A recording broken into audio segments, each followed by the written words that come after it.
Boetie, wat's fout? Oepie o Sisi. Daar is sy! Sisi. Vandag gaan ons leer hoe om te vra, waar is iemand? Nou, om hierdie vraag te vra, gebruik ons oepie. Kom ons kyk hoe Abuti hierdie sin gebruik.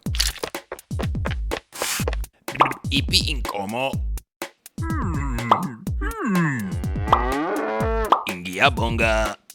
Ok, stop vir 'n sekond. Laat ek vinnig verduidelik.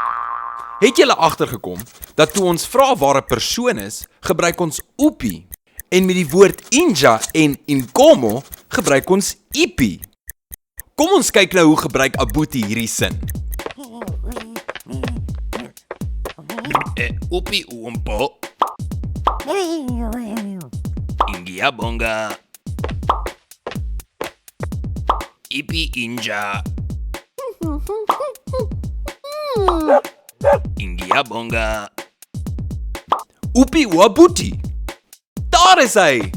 Totsiens Abuti, totsiens julle. Sien julle volgende keer. Salani kasle.